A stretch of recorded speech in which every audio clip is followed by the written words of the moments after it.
computer on Friday afternoon to check the latest headlines and to see the top headline on DrudgeReport.com. Alex Jones, Glenn Beck on fire with evil. Subheadline, a prancing demon.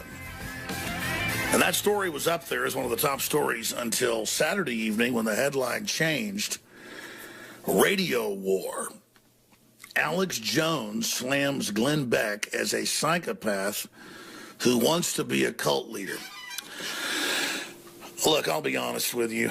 Glenn Beck has been a bully, doing things behind the scenes to myself, Ron Paul, and others for 8 or 9 years. And I've talked some about it, but I've tried to turn the other cheek.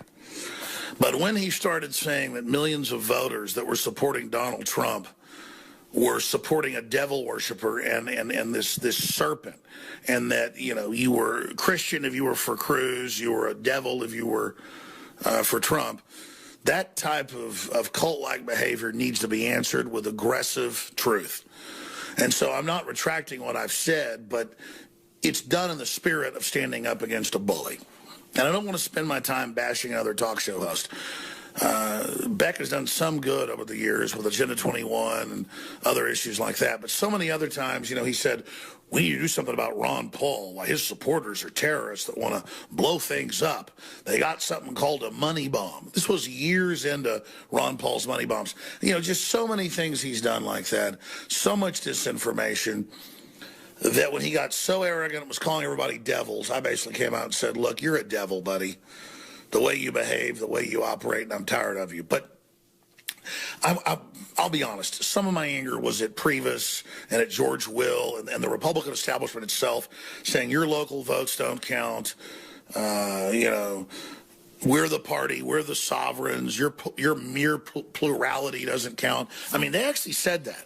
And then I would see the clips online and on Drudge of Glenn Beck saying, you're anointed, Cruz, you've won the popular vote, there's a landslide, Donald Trump's a crybaby losing, Drudge Report, you know, is anti-Christian.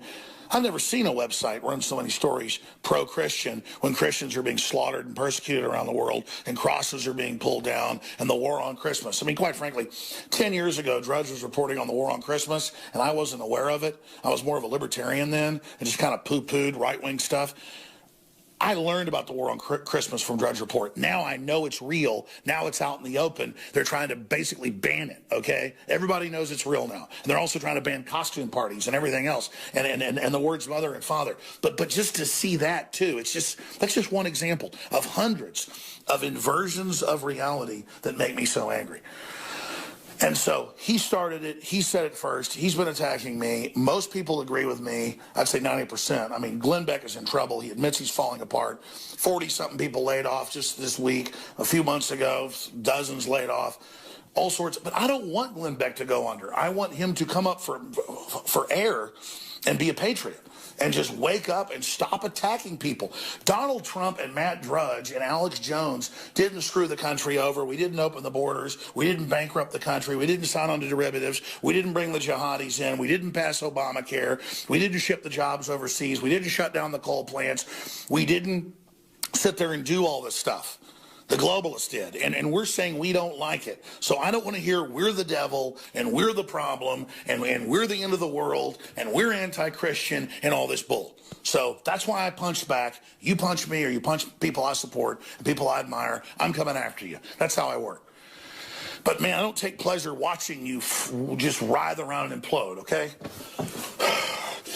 So I'm done talking about it. It's out of control.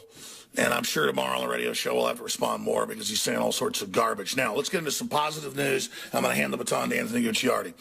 You just type into search engine vitamin B12 deficiencies, depression, Alzheimer's, mental illness. It's all over the place.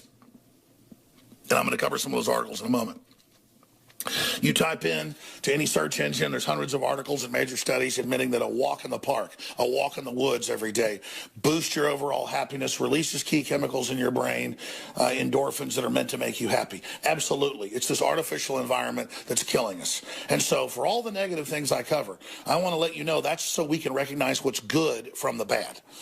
You got to expose the bad, which the globalists don't want to do, so that you can recognize it and basically curtail it, control it, reduce it. But you can go to the Atlantic and read how walking in nature prevents depression. A study finds that wild environments boost well-being by reducing obsessive negative thoughts. So just go out and take a walk after the show, but think about positive ways to wake somebody up. We got to be positive about telling the truth and taking action. And believe me, I'm preaching to myself here. I'm going to go take a walk after the show today. Here's another one out of Live Science. It's also in the Wall Street Journal. Low B12 seen in aging, autism, and schizophrenia.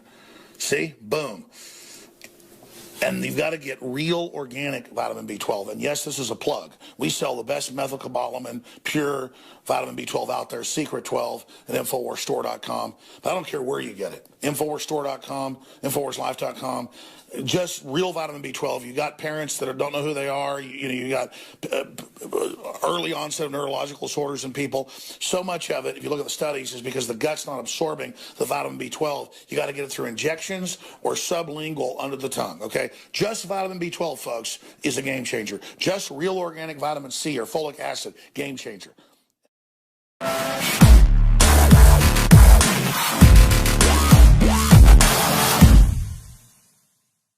Staunch anti-federalist, Patrick Henry was opposed to the Constitution, fearing it would become a monster that would take over not only the sovereign states that had created it, but that it would become a tool to destroy individual liberty. His warnings, ignored, have now come to pass. He said, "You're not to inquire how your trade may be increased, nor how you are to become a great and powerful people, but how your liberties can be secured. For liberty ought to be the direct end of your government." Patrick Henry warned us, the liberties of a people never were, nor ever will be secure when the transactions of their rulers may be concealed from them. Today, everything the government does at every level is concealed from us. We have trade deals to manage our economy that not even our elected representatives are allowed to see. Later in life, Patrick Henry looked back and said, when the American spirit was in its youth, the language of America was different. Liberty, sir, was the primary object. Today, our primary concern is safety and comfort, when we should be demanding liberty. For Infowars.com, I'm David Knight.